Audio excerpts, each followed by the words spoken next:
Hello and good afternoon. Welcome to our presentation of FAQs and FAQs. I am Amiris Robertson. I am a program coordinator with the National Kidney Foundation of Michigan. And today I am joined with Dr. Norman. And between the two of us, we're going to go over some news, some trends within the vaccines for COVID-19 and the pandemic in general. And then Dr. Norman's also going to be available to answer your questions. So I will be monitoring the chat.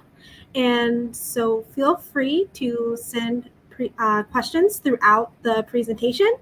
And we'll make sure that myself or Dr. Norman answers them for you right here on the live. So like I said, we're going to start with vaccines in the news. We'll go over some trends. We'll go over a little bit of data so that you're updated on that. Then we will talk about home coronavirus testing or self-testing and how you can get your free test from the government. We'll also go over some treatment options that are available currently. And then lastly, we will ask Dr. Norman some questions and hopefully get some questions from you all that he can answer as well.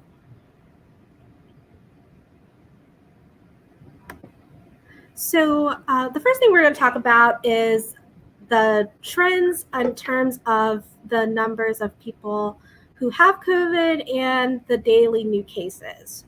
So as of February 16th, the 7-day moving average for daily new cases decreased 43% compared to the previous 7-day average. So the numbers went from 213,625 daily new cases on average to 121,665 average daily new cases. Also, as of the 16th, a total of 78,060,327 total cases have been reported in the United States. In terms of vaccinations, about 252.4 million people, or 76% of the total US population, have received at least one dose of the vaccine. About 214.2 million people, or about 64.5% of the US population, has been fully vaccinated. However, in terms of the booster eligible population, 50% of that population has not received their booster shot as of yet. So now Dr. Norman is going to talk with us about vaccines in the news, but he's going to talk with us about booster shots today. All right, thank you. So in terms of booster updates, for people who are moderately or severely immune compromised, such as people who have kidney transplants, looking at the mRNA vaccines for the Pfizer or Moderna vaccines, in immune suppressed patients, we want to consider 3 doses as opposed to 2 doses as the primary series. And we recommend that individuals who are moderately or severely immunocompromised receive their 3 vaccine primary series, and that they then receive their booster 3 months after their 3rd shot, as opposed to 5 months, which is the recommendation for the general population. This ends up being a total of 4 doses for immune-compromised individuals instead of 3. And we recommend for the primary series in particular that mixing and matching shouldn't happen, that people should stick with the same formulation that they're getting through at least the first 3 vaccines. And then for individuals who've received the J&J vaccine, it's recommended that they receive at least 1 additional dose of the mRNA vaccines, of the Pfizer or Moderna vaccines, as a booster for a total of 3 vaccine doses. And of course, individuals should talk with their healthcare provider if they have any questions about these doses. Looking at the current CDC COVID-19 vaccine schedule, as we mentioned, there's currently 3 different vaccines in circulation in the US. The 2 mRNA vaccines, the Pfizer-BioNTech vaccine and the Moderna vaccine, and then the J&J vaccine. A couple of things as people think about vaccinations, just to keep in mind a few differences. If we focus on the Pfizer-BioNTech vaccine, it's recommended for ages 5 and up. It's the only one that has a recommendation for ages 5 to 17, so that's important depending on which individuals we're talking about. Both the Pfizer and Moderna vaccines have initially for the general population a 2-dose vaccines for the primary series, spaced roughly a month apart. And then for all the vaccines, what's important is that if you get 2 doses of the Pfizer or Moderna vaccines or 1 dose of the J&J vaccine, a person can be considered fully vaccinated, having completed their primary series. And then if we look at the bottom and we think about the recommendations for boosters, again, there's some differences based on which vaccine we're talking about. Moderna and Johnson & Johnson um, um, only are going to apply to individuals 18 and older because that's what the primary series applies to. Important for the Moderna vaccine that when you look at a booster, the recommendation is to get an mRNA booster. That could be either the Moderna or the Pfizer product, but not the J&J.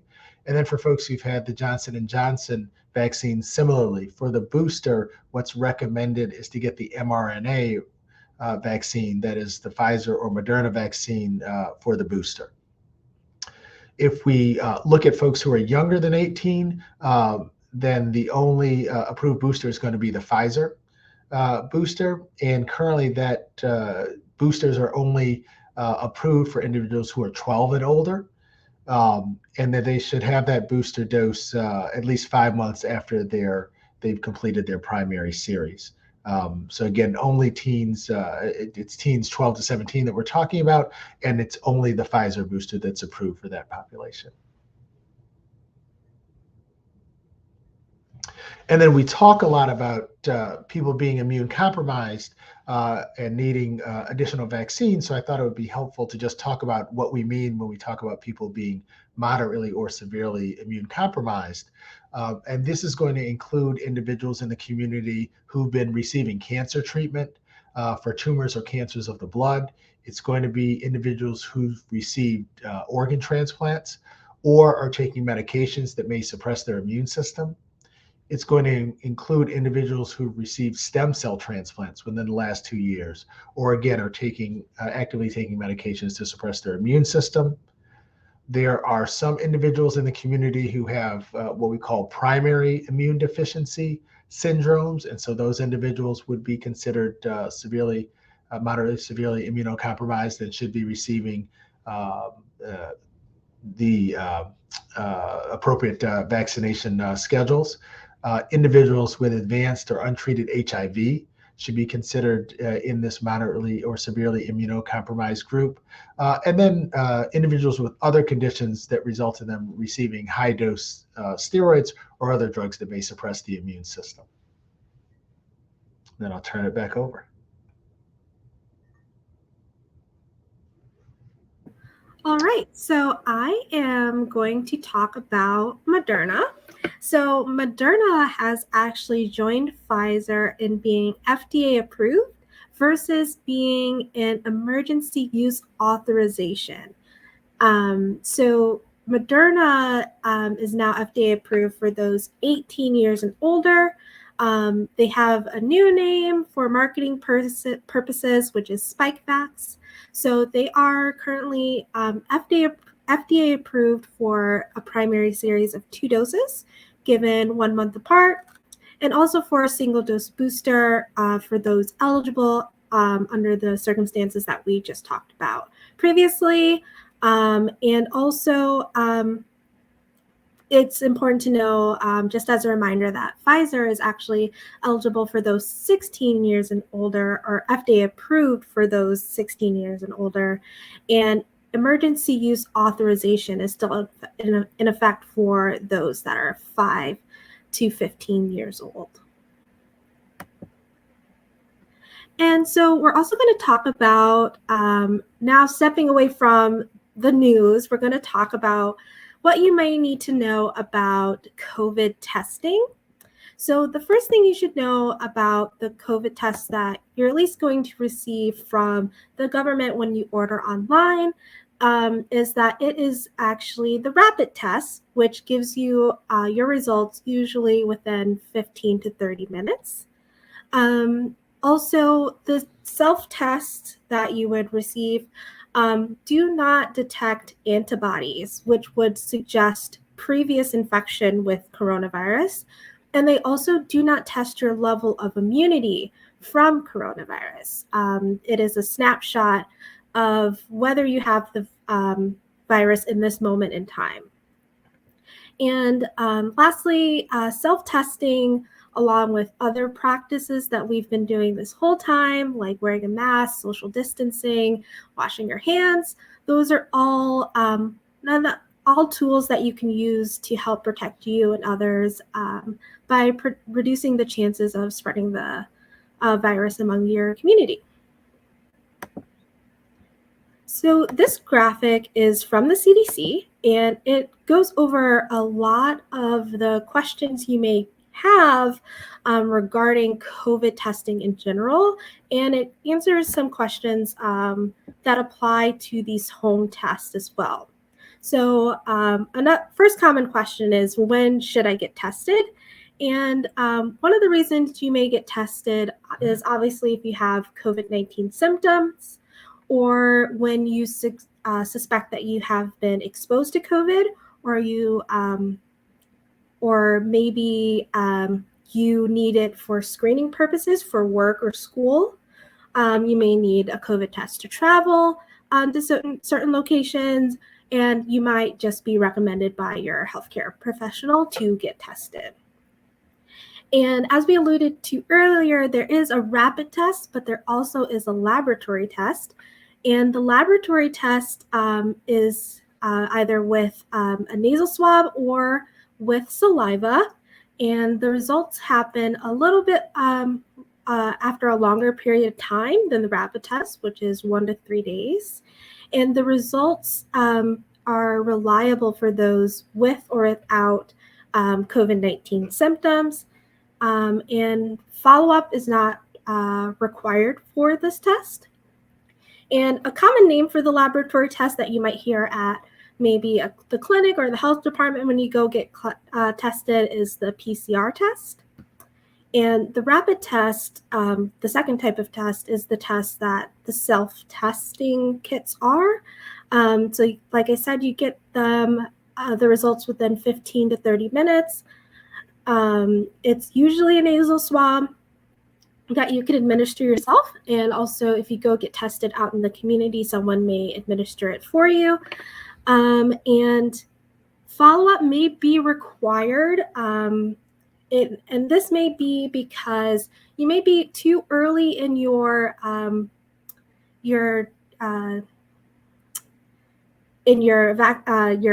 go with the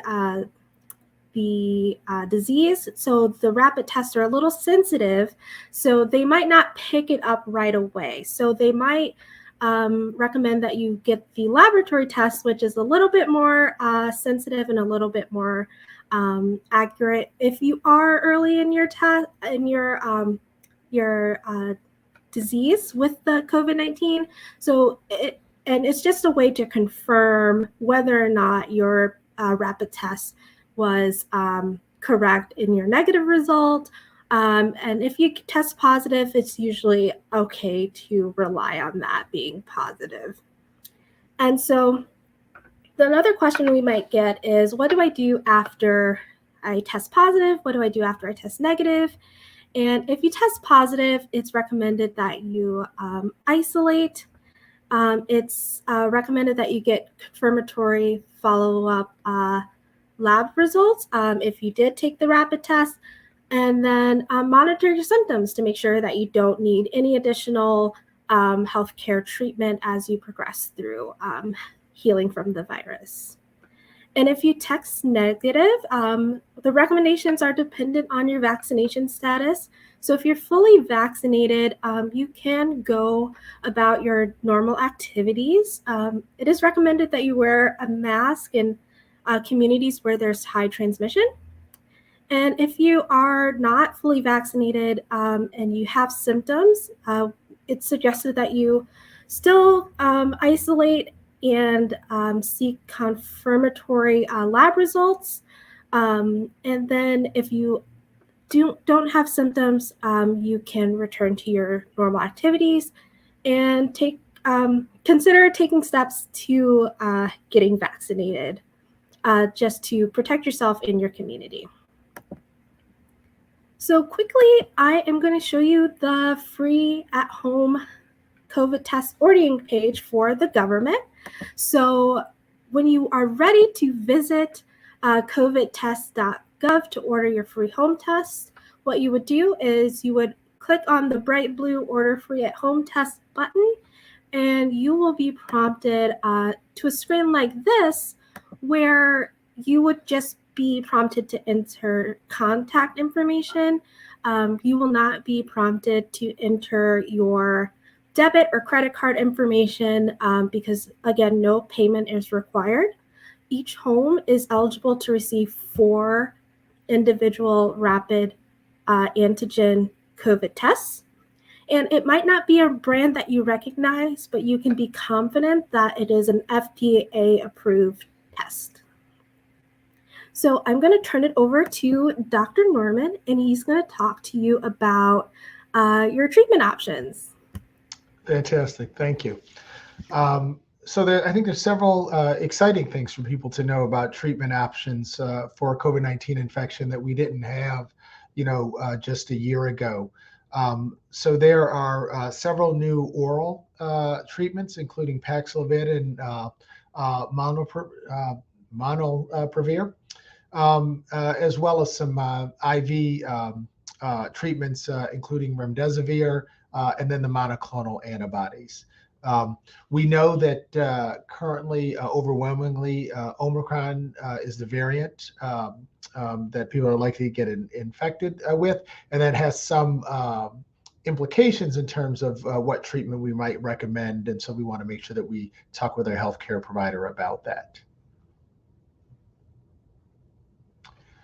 I think it's worth spending just a few minutes looking at the treatment options because there are some differences that are going to be important depending on who you are, what your particular medical condition is in terms of which treatment is most appropriate for you.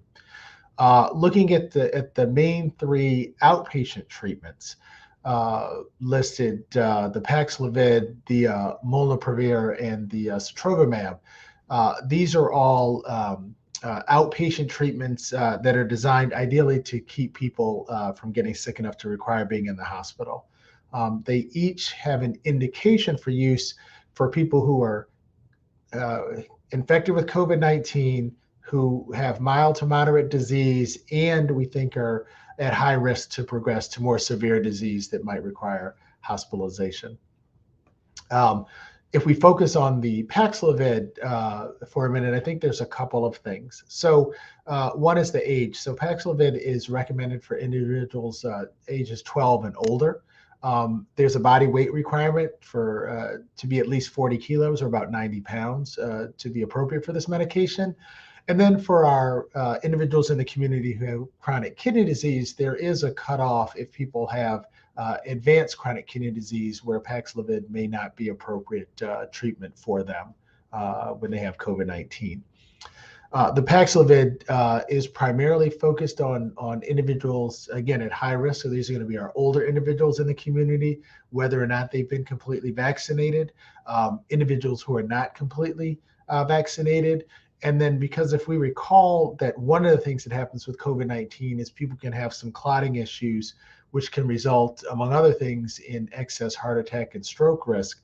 And so one of the other high-risk groups we consider are folks who have a number of heart attack risk factors who may be appropriate for Paxlovid. Paxlovid is very effective, 88% effective in reducing the risk of hospitalization and death from COVID-19. But it's also worth mentioning that when we look at the components of Paxlovid, one of them, as you can see pictured, is ritonavir. And ritonavir is a medication that we think of as a booster medication. The main thing it does in Paxlovid is to boost the effect of the other component. That's relevant because ritonavir can boost the effect or boost the levels of a lot of different medications. A particular focus we think about are transplant patients. Many of the medications that our transplant patients are commonly on may be substantially the levels may be substantially increased when using Paxlovid. And so it's important for all patients to check with their providers before they get started on Paxlovid to make sure that they don't have interfering medications, or if they do, that there's a clear plan of how we adjust medications so that they can be safe and effective. All of the transplant centers will have deliberate plans for how to adjust your transplant medications at the time we're considering giving you Paxlovid.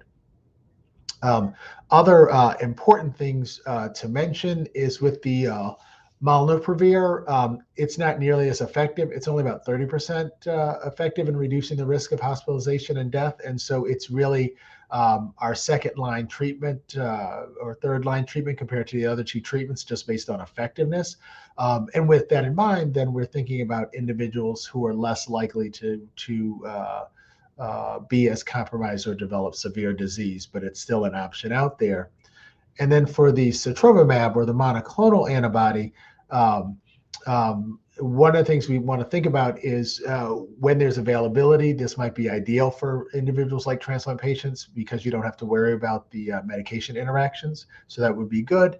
And then for individuals who are pregnant, where the other medications may not be appropriate, the monoclonal antibody would really be the treatment of choice for our pregnant individuals in the community who develop COVID-19.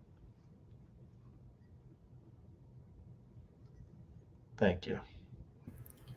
All right, so now we have reached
Looks like we may have had some technical difficulties.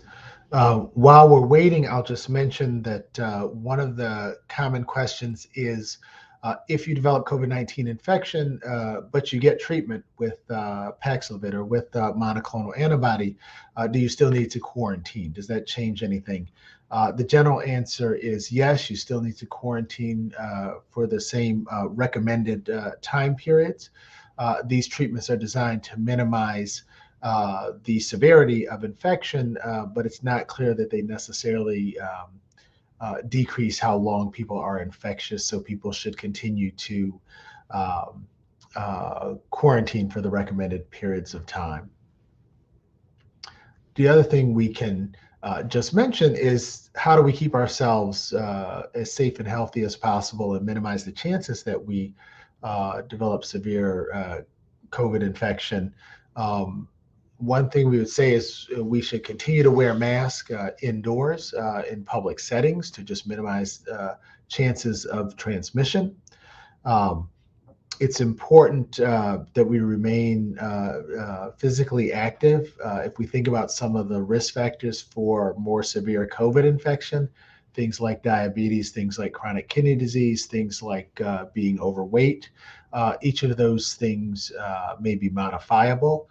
And so as we work on just being healthier in general, we think that will help us to do what we can to minimize potential severe COVID infection. In addition, we of course want to strongly recommend that people get vaccinated as the best way to decrease the chances that people have severe disease. And then as we talk with our friends and family, to also encourage our friends and family to become vaccinated. The more people in our circle that are vaccinated, the less chances that we may get infected in the first place.